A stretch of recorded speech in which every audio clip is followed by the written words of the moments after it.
자, 오늘 우리에게 주시는 하나님의 말씀 마가복음 14장 22절부터 26절까지의 말씀입니다.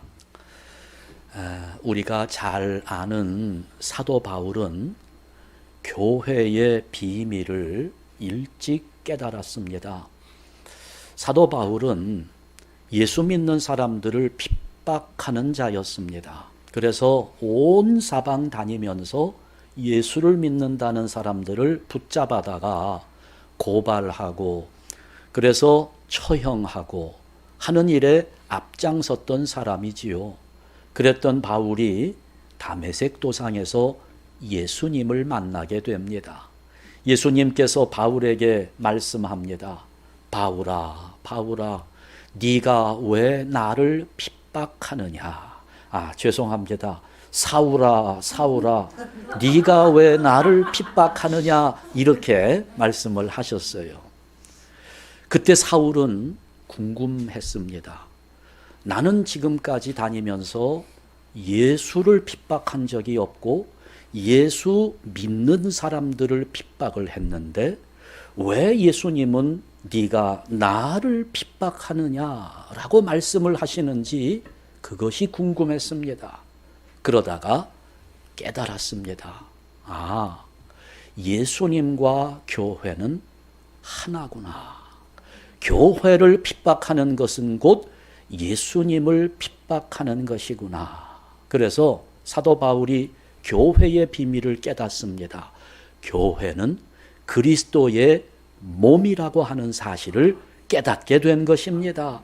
그러면서 그 교회의 비밀을 깨달은 사도 바울이 에베소에 편지를 보내면서는 예수님과 성도의 관계를 설명하는데 남편과 아내로 설명합니다. 부부 관계라는 것입니다. 바울뿐만이 아니라 사도 요한이 요한계시록을 기록했지요. 하나님께서 보여주시는 환상을 보는 중에 이 세상 마지막 날에 이루어질 일들을 기록합니다. 그때 새하늘과 새 땅, 신천지의 모습을 비유하면서 예수 그리스도와 성도의 혼인잔치로 기록을 했습니다. 그러니까 예수님이 재림하시는 사건은 예수님과 성도들이 혼인하는 자리가 된다는 이야기를 한 것입니다. 그러니까 사도 바울이 가르치는 것과 사도 요한이 가르치는 내용을 우리가 종합할 수 있지요. 한마디로 예수님은 우리의 신랑이 되시고 우리는 예수 그리스도의 신부가 된다는 말입니다. 이렇게 우리는 예수님과 하나가 된 사람들이에요. 혼인을 하는 겁니다. 오늘 우리가 생각하는 결혼 예식과 이스라엘 사람들이 행했던 결혼 풍습에는 조금 차이가 있습니다. 이스라엘 사람들이 결혼하는 것을 한번 생각해 볼 필요가 있는데요. 자, 이 사람들은 우선 결혼을 하기 위해서 이제 신랑과 신부가 함께 하는 거잖아요. 한 남자가 길을 가다가 마음에 드는 여인을 만났습니다. 나의 신부로 삼아야 되겠다. 내가 결혼을 해야 되겠다라고 마음을 먹으면 제일 먼저 찾아가는 사람이 누구였을까요? 자기 아버지를 찾아가는 겁니다. 그래서 아버지를 졸라댑니다. 마음에 드는 여인이 있는데 결혼하고 싶습니다. 그러면 아버지가 돈을 줍니다. 그러면 그것을 가지고 신부의 집에 가서 일주일 동안 잔치를 베풀게 됩니다. 일주일 동안 잔치를 해요. 아직 결혼하기로 약속도 안 했는데 잔치부터 여는 거예요. 그래 일주일 동안 잔치를 하는데 제가 꾸며낸 이야기처럼 듣는 분이 계실까봐 제가 증거를 보여드리겠습니다. 사사기 14장을 보게 되면 사사기 14장에 삼손에 대한 이야기가 기록되어 있는데요. 삼손이 딥나에 내려가서 거기서 블레셋 사람의 딸들 중에서 한 여자를 보고 올라와서 누구에게 말합니까? 자기 부모에게 말하여 이르되 내가 딥나에서 블레셋 사람의 딸들 중에서 한 여자를 보았사오니 이제 그를 맞이하여 내 아내로 삼게 하소서 하며 결혼시켜달라는 이야기를 하는 거지요. 그랬더니 아버지가 어떻게 합니까? 삼손의 아버지가 여자에게로 내려가매 삼손이 거기서 잔치를 베풀었으니 청년들은 이렇게 행하는 뭐가 있어요? 풍속이 있음이더라. 그래서 7일 동안, 일주일 동안 잔치를 하게 됩니다. 신랑은 자기 친구들을 이끌고 신부 집으로 갑니다. 신부도 자기의 친구들을 데리고 와서 신랑의 친구들, 신부의 친구들이 함께 일주일 동안 잔치를 합니다. 여러분이 신부의 입장이라면 어떤 생각을 할까요? 친구들은 그저 먹고 마시면서 즐기기만 합니다. 신부는 그렇지 않지요. 뭐에 관심을 둘까요? 이 신랑이 과연 어떤 사람일지, 내가 이 사람한테 내 일생을 맡겨도 될지 그 신랑의 됨됨이를 하나씩 하나씩 살펴보지 않겠어요? 일주일 동안 살피는 겁니다. 그러면서 잔치를 하는 중에 성격이 어떻고 뭐 그의 가지고 있는 능력이 얼마만큼 되고 말은 얼마나 잘하는지 그리고 얼마나 나에게 친절하게 해주는지 이런 부분들을 살피는 겁니다. 그러다가 이제 마지막 7일째가 되는 날 잔치가 끝나갈 무렵에 신랑은 신부 앞에 포도주를 한 잔 딱 가져다 놓습니다. 자, 신부가 이것을 마시느냐 마시지 않느냐에 따라서 결론이 나는 겁니다. 여러분 추측할 수 있어요. 만약에 신부가 이 잔을, 신랑이 가져놓은 잔을 외면해 버린다면 어떻게 되는 걸까요? 망하는 겁니다. 파혼하는 거예요. 일주일 잔치 비용 다 날리는 겁니다. 자, 그런데 신랑이 가져다 놓은 그 포도주 한 잔, 신부가 그것을 받아서 마셨습니다. 뭘 의미할까요? 오케이 하는 거지요. 그 순간 이 둘 사이는 법적 혼인 관계에 들어가는 것이고 성경에 보면 그것을 정혼이라고 이야기하는 것입니다. 우리가 생각하는 약혼과는 조금 개념이 달라요. 정혼했다고 하면 법적으로 혼인관계에 들어간 것입니다. 실질적으로는 혼인관계는 아니에요. 같이 살지는 않아요. 그 다음의 과정이 또 남아 있습니다. 그러면 신부가 그 포도주를 마시게 되면 신랑은 한껏 기쁜 마음에 내 청혼이 수락되었구나. 그래서 기쁜 마음에 또 어디로 달려가는지 아세요? 아버지에게로 달려가는 겁니다. 왜냐하면 아버지가 이제 그 신부를 데려와서 함께 살 수 있도록 신방을 꾸며주는 일을 하게 됩니다. 자, 그런데 아버지가 그 신랑과 신부가 함께 할 거처를 꾸미는 동안 지내는데 옆에 있는 동네 사람들이 그 신랑에게 찾아와 묻습니다. 야, 너 도대체 신부는 언제 데려올 거야? 라고 묻습니다. 그러면 신랑이 뭐라고 대답을 할까요? 신랑은 몰라요. 누가 압니까?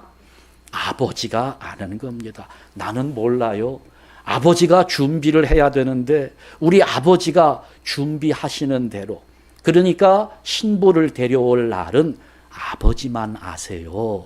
이렇게 대답을 합니다. 그러다가 준비가 되면 신랑은 신부에게로 오게 되고 신부를 데리고 가서 아버지가 준비한 신방에서 살게 되는 것입니다. 이것이 이스라엘 사람들의 결혼 풍습이었어요.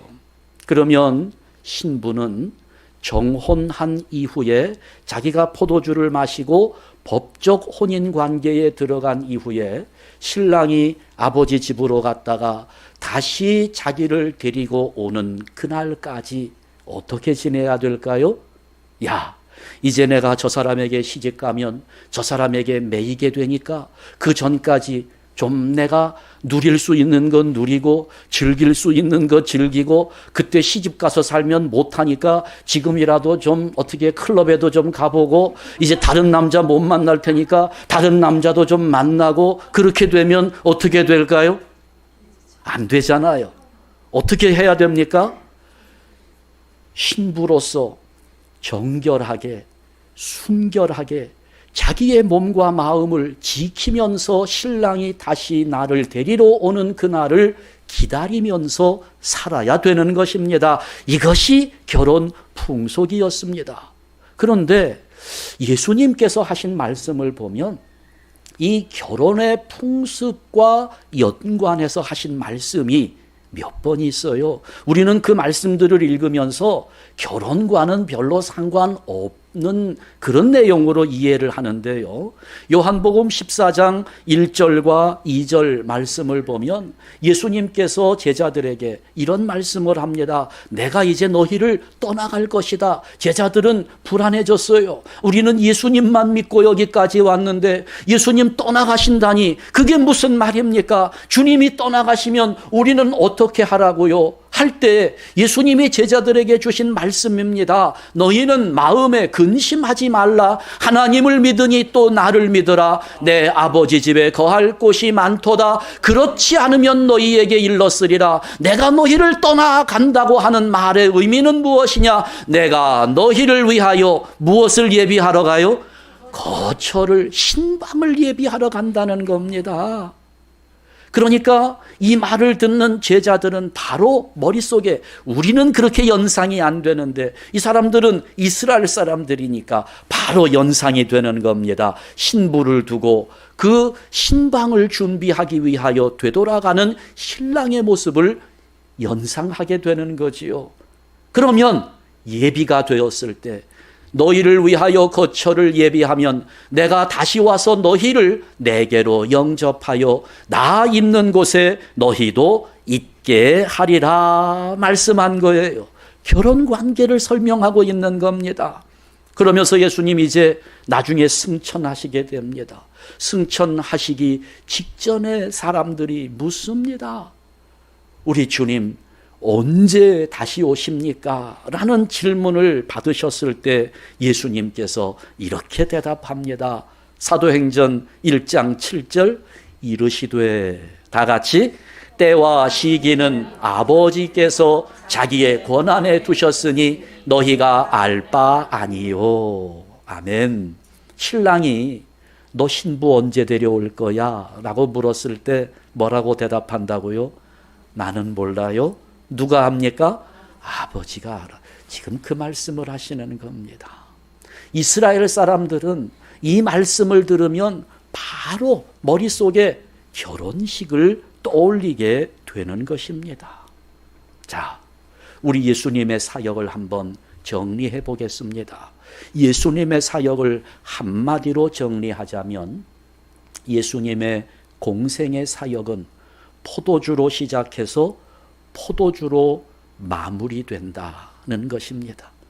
포도주로 시작한다. 무슨 의미일까요? 예수님 첫 번째 기적이 어디에서 일어났습니까? 가나의 혼인잔치. 거기에서 무슨 기적을 행하셨습니까? 물을 포도주로 만드는 기적을 만드셨습니다. 포도주로 시작된 예수님의 공생의 사역, 무엇으로 마무리되나요? 마지막 사역은 제자들과 함께 마지막 만찬을 나누시는 겁니다. 그 마지막 만찬을 어떻게 하셨습니까?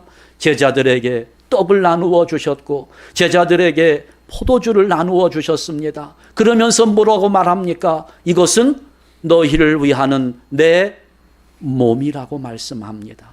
이것은 너희를 위하여 흘리는 나의 피라고 말씀하셨어요. 제자들 앞에 예수님이 포도주를 놓으셨습니다. 이제 제자들이 이것을 받는 겁니다. 이것을 받아 마시게 되면 예수님과 제자는 무슨 관계예요? 정혼 관계에 들어가는 것입니다. 오늘 우리가 추수감사주일을 맞이하면서 성찬 예식을 가질 겁니다. 성찬의 의미는 여러 가지로 설명될 수 있어요. 그러나 성찬의 의미 중에 가장 깊은 의미는 우리 주님이 제공하시는 이 포도주는 지금 우리를 향하여 청혼하시는 겁니다. 결혼하자는 거예요. 여러분, 얼마나 감사합니까? 아니, 나 같은 죄인에게 그 고귀하신 하나님의 아들 예수님이 결혼하자는 겁니다. 혼인하자는 거예요. 너무 감사하죠. 우리는 감당할 수 없는 은혜입니다. 아니, 나 같은 것을 어찌 신부로 삼으신다고. 얼마나 감사합니까? 사실 우리가 살면서 이 세상에서 한 남자와 한 여자가 만나 함께 가정을 이루는 것도 대단히 감사한 일이지요. 어떤 분이 이렇게 지갑을 꺼내서 여는데 옆에서 보니까 그 안에 부인 사진이 이만하게 거기 들어있더래요. 그래서 물었습니다. 사모님을 굉장히 사랑하시나 봐요. 지갑을 열 때마다 그 얼굴이 나오는데. 그랬더니 그분이 그러더래요. 자기는 힘들고 어려울 때마다 지갑을 열어서 부인의 사진을 본다는 거예요. 힘들 때마다. 정말 사랑하시는군요. 그랬더니 내가 이 여자하고도 30년을 살았는데 다른 못할 일이 뭐가 있겠나, 용기를 얻는다는 겁니다. 뭐 남자들만 그런가요? 여자분들도 핸드폰에 딱 보니까 자기 남편 얼굴을 푸사에다가 그냥 그걸 뭐라 그래요? 거기다가 탁 깔아놓고 거기에 아이콘들 있고 그거 볼 때마다 남편 얼굴이 보여요. 그랬더니 정말 남편을 사랑하시는군요 라고 옆에서 물었더니 그렇게 대답하더래요. 내가 이런 것하고도 살면서 인간 만들었는데 다른 건 내가 뭘 못하겠느냐고 용기를 얻는다는 거죠. 근데 여러분, 그런 관계 아니고요. 우리 예수님은 하나님이시잖아요. 더욱이 여러분, 우리 주님께서 우리 사람들은 결혼해달라고 청혼할 때 남자가 여자에게 다이아몬드 반지 해가지고 탁 청혼을 하잖아요. 우리 주님은 청혼하시는데 무엇을 예물로 주면서 청혼합니까? 포도주. 그 포도주는 무엇인가요? 예수님의 피예요. 예수님은 지금 우리에게 청혼하실 때 예수님의 목숨을 예물로 주시는 겁니다. 그분의 생명을 예물로 내어놓으셨어요. 여러분, 신랑 되시는 우리 주님 앞에서 무엇을 더 원하겠습니까? 어떤 예물을 더 원하시겠어요? 목숨을 예물로 주시는 우리의 신랑 예수님 앞에 우리는 어떤 것을 예물로 준비해야 될까요? 잠언 23장 26절 말씀에 보니까 내 아들아 내 마음을 내게 주며, 하나님이 요구하는 우리의 그거 뭐라 그래요? 혼수감이라 그러나요? 시집 가려면 혼수를 준비해야 되는데 어떤 혼수를 원하시는가? 다른 거 원치 않습니다. 하나, 너의 마음을 내게 달라는 겁니다.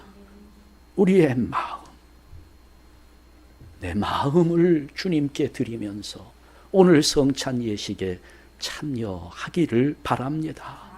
법적인 혼인 관계예요. 이미 우리는 받았습니다. 사실 오늘 여기에서 청혼을 수락하는 것이 아니라 이미 우리는 법적 혼인관계에 들어갔어요. 그것을 오늘 우리가 다시 한번 여기에서 확인하는 것입니다. 그러니 여러분, 이제 우리가 이 성찬에 참여하면서 주님과의 혼인관계를 기억하며 우리의 몸과 마음을 순결하게 유지해야 하는 겁니다. 순결한 신부가 되어야 하는 것입니다. 여러분, 한눈 팔지 맙시다. 세상에 마음 주지 말자고요. 돈에 마음 빼앗기지 맙시다. 정혼 관계인데 이제 신랑만 바라보아야지요. 예수님만 바라보아야지요. 우리 주님만 바라보는 인생이 되어야 하지 않겠느냐는 겁니다. 다른 것에 우리 마음 분산시키지 말고 우리의 시선을 빼앗기지 말고 고정합시다. 남편에게 고정합시다. 신랑 되신 예수님께 우리의 눈길을 고정하면서 순결한 신부로 살아가야 되는 것입니다. 그것이 신앙생활입니다. 여러분, 신앙생활이라는 게 다른 거 아니에요. 신랑 되신 예수님께서 나를 데리러 다시 오실 그날까지 내 마음을 성결하게 유지하면서 기다리는 기간입니다. 그것이 교회 생활인 겁니다. 여러분, 교회 왜 오세요? 오늘 교회 왜 오셨나요? 어떤 분은 그러더라고요. 아이고, 저 이순환 목사 젊을 때부터 내가 아는데 나라도 가서 좀 도와줘야지. 목사 도우러 오는 분들 가끔 계세요. 여러분, 그러지 마세요. 저를 돕겠다고 안 오셔도 됩니다. 여러분, 사업 때문에 옵니까? 사업 때문에 오시려면 다른 데로 가셔야지요. 큰 교회, 뭐 한 1,000명, 2,000명 모이는 데로 가면 훨씬 더 유익하잖아요. 사업 때문에 오지 마세요. 여러분, 우리는 그리스도의 순결한 신부로 우리의 신랑이 재림하시는 그날을 기다리면서 하나님을 섬기기 위하여 이 자리에 오는 것입니다. 주님을 기다리는 마음으로 주님께서 나를 데려가실 그날을 사모하면서 함께 모여 하나님을 찬송하고 예배하고 말씀을 듣고, 그러면서 우리가 순결한 신부로 마음을 유지해 나아가는 그런 모습으로 나와야 되는 겁니다. 저는 지금까지는 사실 그렇게 하지 못했습니다. 그러나 이제부터는 철저하게 우리 주님만 바라보면서 주님께서 주시는 것으로만 만족하며 목회의 삶을 살아가고자 합니다. 사실 보면 그래요. 이스라엘 백성들이 하나님이 주시는 만나를 먹고 살았잖아요. 그런데 만나를 먹다 보니까 욕심이 생겨요. 뭐가 생깁니까? 그들이 애굽에 있을 때 정말 그렇게 먹었는지는 모르겠지만 우리가 애굽에 있을 때에는 고깃가마 곁에서 파와 부추와 마늘과 이것도 먹고 저것도 먹고, 아니 그 노예 생활하던 사람들이 그렇게 잘 먹고 살았는지는 모르겠습니다만은, 여러분, 그런데 그런 세상에 어떤 쾌락적인 것들, 우리의 육신을 만족하는 것들, 거기에다가 욕심내지 말고요. 그냥 하나님이 주시는 만나로만 만족하면서 사는 우리 그런 마음을 가지십시다. 저는 그렇게 마음 먹고 있어요. 하나님이 주시는 것으로만 살아가리라. 그렇게 생각하고 살아가고 있습니다. 사실 어려울 때 어떤 분들이 충고해 주는데 아주 현실적인 충고를 해 주거든요. 어디에 있는 어떤 장로님 찾아가서 조금 말 잘하면, 아니 그분이 3만 불도 주고 4만 불도 주고 이렇게 목사님들을 많이 도와준대요. 그러면 힘들 때 마음이 막 흔들렸거든요. 전에는 가서 내 자존심 한 번만 싹 내리고 죽이면 그러면 한 3만 불이 생긴다는데 그럴 수 있지 않겠어요? 그런데 저는 마음 먹었어요. 그렇게 하지 않으리라. 하나님이 주시는 것으로, 하나님이 주시는 것만으로 만족하면서 살아가리라. 내가 자존심 한번 접었을 때 훨씬 더 편한 모습들이 나에게 주어질 테지만, 그러나 하나님이 주시는 것으로 만족하리라. 여러분, 앞으로 받게 될 축복 이런 거 계산하지 말고요, 이미 얻은 복에 감사하는 성도들, 아니요, 지금까지 정말 내 인생은 얼마나 힘든 일들만 계속되어 왔는지, 하나님께 나는 아무런 복을 받지 못했다는 생각이 들더라도 여러분, 딱 한 가지, 나 같은 자에게, 나 같은 죄인에게 나의 신부가 되어 달라고 그렇게 나를 신부로 삼아 주시는 주님 앞에 그거 하나만 가지고 감격하며 감사하는 성도들, 여러분, 바로 그것이 오늘 추수감사주일에 주시는 주님의 음성입니다. 너는 내 신부라는 거예요. 여기 주님께서 우리 앞에 한 잔의 포도주를 놓아주셨습니다. 이것은 주님의 보혈입니다. 주님의 생명입니다. 우리에게 청혼하시는 겁니다. 나 같은 죄인을 신부 삼으시는 주님 앞에 우리들 모두 기쁨으로 이 청혼을 수락하면서 감사하는 마음으로 성찬에 참여하시기를 주님의 이름으로 축원합니다. 기도하겠습니다. 하나님 아버지, 정말 생각해 보면 벌레만도 못한, 마른 막대기만도 못한 존재들인데 이렇게 사랑하셔서 영생 구원의 길을 열어주시며 나의 신부가 되어 달라고 청혼하시는 주님의 그 음성을 들으니 얼마나 감격스러운지 모릅니다. 이제까지 참 부끄러운 삶을 살아왔습니다. 그러나 아버지여, 이제부터는 그리스도의 순결한 신부로 주님 재림하시는 그날을 사모하며 정결한 마음으로 우리가 신앙을 지켜 나아가기를 원합니다. 이와 같은 우리에게 힘을 주시고 능력을 주시고 성령께서 충만하게 역사하여 주시사 오늘 우리 모든 성도들 믿음으로 승리하는 길로 행진해 갈 수 있게 하여 주시옵소서. 아버지여, 오늘 이 예식에 참여하는 주의 백성들 모두가 이제는 그리스도의 신부가 되었음을 확인하면서 우리 주님만 바라보게 하시고 세상에 마음을 빼앗기지 않도록 인도하여 주시옵소서. 예수 그리스도의 이름으로 기도하옵나이다. 아멘.